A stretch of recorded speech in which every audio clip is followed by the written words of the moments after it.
የተቀደሰ ፍርሃትና ያልተቀደሰ ፍርሃት ተብሎ ነው የሚታወቀው።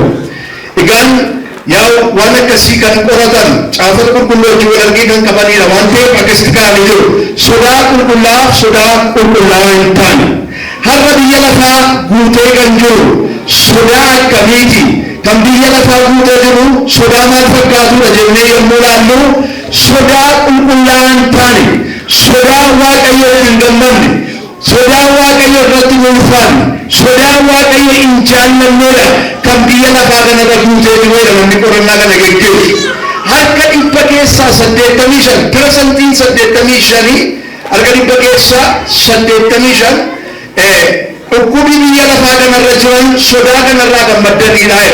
Waan akka dhukkuba dhiphinaa, baay'ina dhiigaa, rukuttaa laphee kana kan fakkaatanii dhukkubooti baay'een harka dhibba keessa 85 kan gara biyya lafaa kanatti namatti dhufan sodaa kanarraa kan ka'edha. Sodaan kun dura hin turreedha. Namni kun yeroo dubbatu sodaan kun dura hin turreedha. Sodaan kun kan inni dhufee erga addaan cubbuutti dhufee booddeedha kan inni dhufee namni sodaachuu kan inni jalqabee. Kanaaf gaba addaamiin sadii kudhanii irratti yoo dhaqanii ilaaltan waaqayyo barbaaduu gaafa dhaqu addaamiin maal ta'e sodaadhee kamiin caakkaa keessa dhaqadhee sodaan kun kan inni maddee addoo sanarraati kan inni madde ergasii kaaseeti sodaan kun kan inni madde. Kanaaf namoota baay'ee kan sodaatan ta'an maal sodaatu jedhaa namni kuni sanyii koo keessa wanti jiru na dhaalaa jedhanii kan sodaatan jiru. Dhukkubi sanyii koo keessa jiru na dhaalaa jedhanii kan sodaatan jiru. Afurri sanyii koo keessa jiru na dhaalaa inni abbaa koo akkas godhe sun anaan akkas godhaalaati jedhanii kan sodaatan jiru. Namoota tokko immoo dhukkubi haadha koo keessa jiru natti darbaa jedhanii kan sodaatan jiru. Jedhanii waan ta'eef isaan irratti hojjechuu danda'a. jedhanii waan ta'eef san argachuu danda'a. Dhukkubaaf nama saaxilaa jira. Waan qabaniif waldaa kiristaanaa keessallee galaa ture. Utuu gooftaa qabanii utuu gooftaan kan inni jedhu akka nuyi isa sodaannu duwwaa barbaada malee sodaa kan biraa akka nuyi sodaannu hin barbaadu. Egaa iddoo nama dubbise kanarratti kana ilaalla. Iddoo nama dubbise kanarratti waa'ee fariisotaarraa kan ka'e bakkooti baay'ee sodaatan. Maaliif Yesuus Kiristoos fariisotatu sodaatiin itti dubbata waan ta'eef jarri kun immoo aangoo qabu waan ta'eef hidhuus reebuus ajjeesisuus hin danda'u waan ta'eef Yesuus yoo barbaade isin awwaala qalamiidhaan dibamee reetu itti haasaa yoo barbaade isin of dubbatan jedha Yesuus. Dhugaa isaanii jireenya isaaniitti dubbata waan ta'eef gooftaa Yesuus nama kana wajjin utuu deemnu banna nama kana wajjin utuu deemnu wal hurragaa nu ajjeesu nu dhiphisu nu rakkisu jedhaniitu baay'ee sodaatan. Inni hundumaa argu inni waaqayyo sodaa kana laphee isaanii keessatti arge garaa isaanii keessatti arge achumaan waan tokko isaanitti dubbate iddoo nama dubbise kana isaanitti dubbate itti fufee yafuroota koo mee fira gooftaa Yesuus kan taatan warri fira gooftaa Yesuus Kiristoos taatan hin qabne waan godhan warra hin qabne hin sodaatina. Isna Jeesuun foon keessan duwwaa irratti aangoo kan isaan qaban isarra darbee waan tokko isin gochuu hin danda'an waan tokko isin irratti raawwachuu hin danda'an yoo ajjeesan foon keessan kan isaan ajjeesan. Garuu isa sodaachuun isinirra jiruun isinitti hima. Sodaa qulqullaa'aatti maal jira gooftaa Yesuus. Sodaa qulqullaa'aan maal akka fakkaatu sodaan waaqayyoo barbaadu maal akka fakkaatu isaanitti agarsiisaa jira. Eega ajjeesee booddee qiliilleetti gatuu kan danda'u gaannabiitti gatuu kan danda'u ibidda barabaraatti gatuu kan danda'u oolchuus kan danda'u waaqayyoo maal godhaa waaqayyoon sodaatu gara keessa malee sodaan jireenya keessa ni jiru. Waan adda addaa sodaachaa kan jirtan nama sodaachaa kan jirtan sodaa adda addaatiin qabamanii kan jirtan humna dhiiga hoolichaatiin sodaan isin keessaa lalloo. Sodaan dhukkubaaf nama saaxila. Sodaan jireenya namaa balleessa dhiphinaaf nama saaxila. Utuu gooftaa qabdanii dhiphachaa kan jirtan waan isin dhiphisu gooftaa bakki haa malee maqaa Yesuusiin hafuurri sodaa awwalaanamu. Meeshaa sadii hafuurri sodaa awwalaanamu jedhaa. Mana keerraa waraanamu. Jireenya keerraa waraanamu. Maqaa gooftaa Yesuusiin kan waraanamu haa ta'u.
sodaachuu galanii gooftaadhaaf haa ta'u.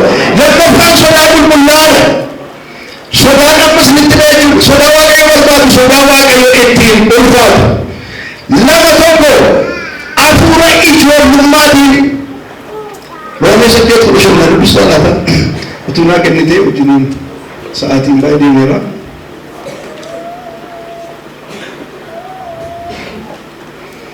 Hafuura ijoollummaa fudhanne ameen. Hafuura sodaa hin fudhanne. Mee hafuura ijoollummaa fudhanneedha. Ijoollee waaqayyoo immoo maaliin ta'an? Mee hin sodaatan jedha. Kana itti Phaawulos jedha kanatti.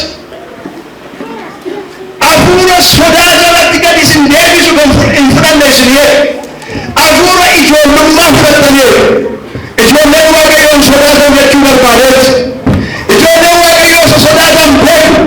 Ijoolleen waaqayyoo eenyuun akka sodaatan beeku. Ijoolleen waaqayyoo eenyuun akka safeeffatan beeku. Mukaabala sodaachaa malee nuyi neen sodaateedha. Yaa dubbisine. Hafuurichi isin fudhattan hafuura ilmummaatti guddifamuuti malee. Hafuurichi isin fudhattan hafuura ilmummaatti guddifamuuti malee. Hafuura garbummaa isa sodaa jalatti isin deebisu miti. Hafuura garbummaa isa sodaa jalatti maal godhu miti? Isin deebisu miti. Hafuuruma kanaanis abbaa keenya jennee waaqayyoon hin waammanna. Hafuuruma kanaan maal jennee waammanna? Yeroo dhiphattu yeroo rakkattu maal jennee waamna? Abbaa kee koottee itti matta. Rakkina kee itti matta inni dhiphattu hin sodaattu. Ameen. Mee ana abbaan qabeedha. Mee deebi'aa kan abbaan qabeedha. Ijoolleen abbaa cimaa ofirraa qabu hin sodaattu. Beelatti faayittee hin sodaattu. Rakkinatti faayittee hin sodaattu. Abbaatu gargaara. Ameen. Warri waaqayyoo abbaatti ilaaltan hin sodaatina. Waaqayyo isin gargaara. Waaqayyo isin wajjin ta'a. Kanaaf hin sodaatani jarri kun mootiin Roomaa bara sana ka'ee ture. Mootiin Roomaa bara sana ka'ee ture gara jaarraa yookaan immoo kakuraaraatti yeroo dhufnu bara 65 keessa jechuudha. Bara 65 keessa namni ka'ee ture kun mootiin ka'ee ture kun kiristaanota hidhuu hari'uu jalqabe waan ta'eef Roomaa keessa kan jiran baay'ee sodaatan. Har'a duunaa bobduunaa isa jedhu baay'ee sodaatan.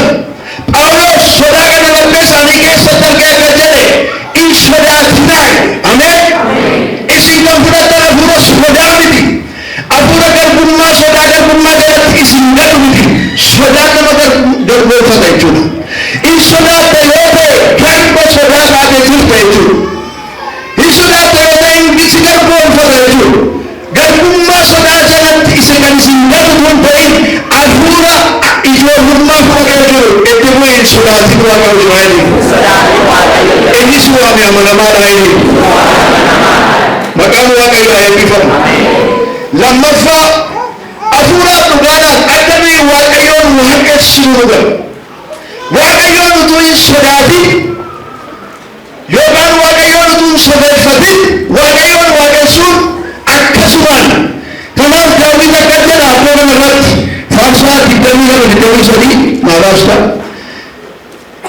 Akkamitti akka waaqayyo waaqeffamu haasaa Daawit. Waaqayyoon waaqessuun akkamitti akka ta'u. Waaqayyoon akkamitti akka nuyi waaqeffamu. Waaqeffannaa waaqayyo barbaadu. Waaqeffannaa waaqayyo itti gammadu. Waaqeffannaa akkamii akka ta'e Daawit iddoo kanarratti haasaa. Nama diddamii dubbisu. Isin warri waaqayyoon sodaattan isa jajadhaa. Isin sanyii Yaaqoob isaaf ulfina kennaa. Isin sanyii Israa'el isaaf safuu buufadhaa. Ameen. Isin warri waaqayyoon sodaattan isaaf sagadaa. Sagaduun waaqeffachuun waaqayyoon sodaachuudhaan. Waaqeffannaan nama baay'ee sodaa waaqayyoo hin qabu. Waaqeffannaan nama baay'ee safeeffannaa waaqayyoo hin qabu. Daawit akkasitti akkamitti akka waaqayyo waaqeffamu yeroo dubbatu isa sodaachuudhaan isaaf sagadaa isa waaqeffannaa. Sodaan waaqayyo kan keessa jiru waaqeffannaan akkasumaan waaqa tolfamaa waaqessuudha. Waaqayyo akkamitti waaqeffama? Waaqeffamaan waaqayyo barbaadu hafuuraan dhugaadhaan akkamitti waaqeffama yommuu jedhu